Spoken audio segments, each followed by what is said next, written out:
Welcome to জিকোডেক্স। আমি ঝলক, আমি একজন ওয়েব ডেভেলপার। আজকে আমি একটি ওয়েবসাইট নিয়ে কথা বলবো, যে ওয়েবসাইটটা আমি তৈরি করেছি আমার ক্লায়েন্টের জন্য। ওয়েবসাইটের নাম হচ্ছে আইবিএস টুগেদার।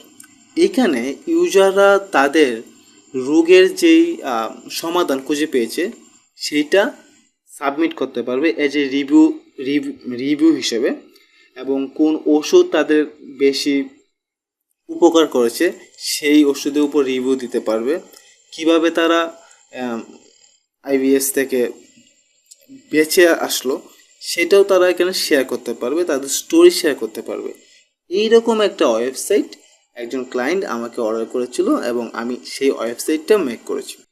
আমি খুব সংক্ষিপ্তে আমি আমার ওয়েবসাইটে কী কী যুক্ত করেছি সেইগুলো আপনাদেরকে দেখাবো। তো চলেন আমরা চলে যাই স্ক্রিনে। এটা হচ্ছে আইবিএস টুগেদার ওয়েবসাইটের হোম পেজ। এখানে লগ ইন করার অপশন আছে, প্রোফাইলের অপশন আছে, এবং এখানে সব কিছুই ড্যাশবোর্ড থেকে কন্ট্রোল করা যায়। এখানে স্টোরি, হোম পেজে 2 স্টোরি দেখাবে এবং সবগুলো স্টোরি এখান থেকে দেখতে পারবে। ওকে, দেন চলে যাব আমরা রিভিউ। এখানে ক্লিক করলে ইউজার রিভিউ অ্যাড করতে পারবে। যদি লগ ইন করা না থাকে তাহলে লগ ইন করে নিতে হবে। আর এখানে টপ 3 ক্যাটাগরি দেখাবে হোম পেজে। ওকে, এগুলো হচ্ছে ক্যাটাগরি এবং এটা হচ্ছে সাব ক্যাটাগরি। দেন এখানে টপ 3 ক্যাটাগরি দেখাবে এবং চাইলে আপনি অল ক্যাটাগরি দেখতে পারেন। ওকে, দেন ইউজার তাদের স্টোরি ইউজ করতে পারবে। আইবিএস জার্নি, এখানে 4টা কার্ড শো করবে, মানে 4টা স্টোরি শো করবে আর কি। এবং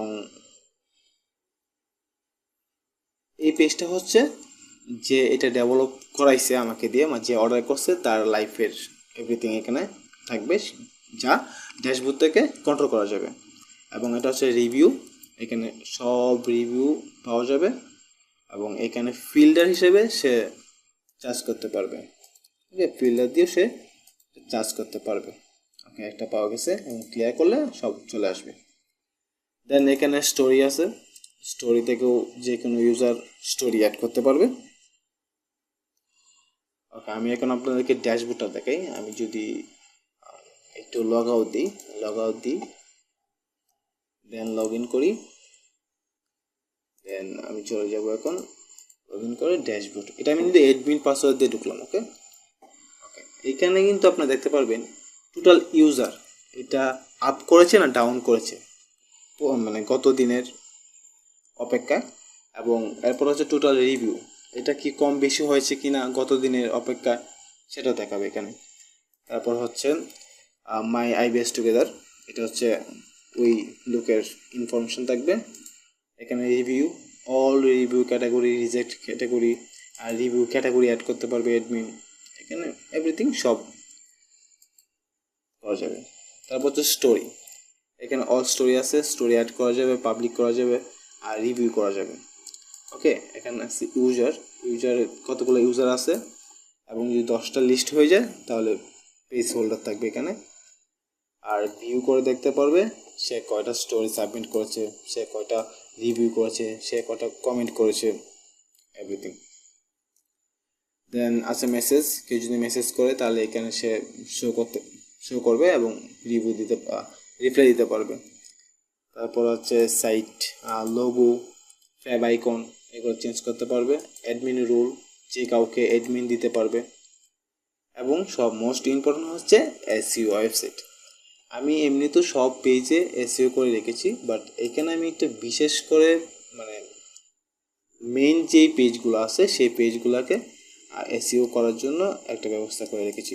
ধরুন হোম পেজ আমি এসইও করব, হোম পেজটা টাইটেল দিলাম, অথ দিলাম, কিওয়ার্ড দিলাম, ডিসক্রিপশন দিলাম, তারপর হচ্ছে ওজি টাইটেল, টুইটার কার্ড, মেটা, এভরিথিং দিয়ে সাবমিট করা যাবে এখানে। একটা মজার বিষয় হচ্ছে আমি যেটা দেখেন সেটা হচ্ছে যে আমি এখানে একটা কমেন্টের সেকশন রেখেছি, যে এই কমেন্ট সেকশনটা আসলে খুব সুন্দর। আমি এটা নিয়ে আগে কখনো কাজ করি নাই, বাট এখন কাজ করেছি, সেই জন্য এটা ভালো লাগছে আর কি। আমি যদি এখানে লিখছি থ্যাঙ্কস, পোস্ট করলাম, কমেন্ট পোস্টেড হয়ে গেল। এই যে এখানে দেখুন থ্যাংকস হয়েছে, আমি এখানে আবার রিপ্লাই করতে পারবো চাইলে। সরি কেন কাজ করছে না, আমি এটা আবার একটা কমেন্ট করি, হ্যালো। এটা হয়ে গেল। এখন আমি চাইলে এটা ডিলিট করতে পারবো, আবার অন্য ইউজারগুলো ডিলিট করতে পারবো না এটা।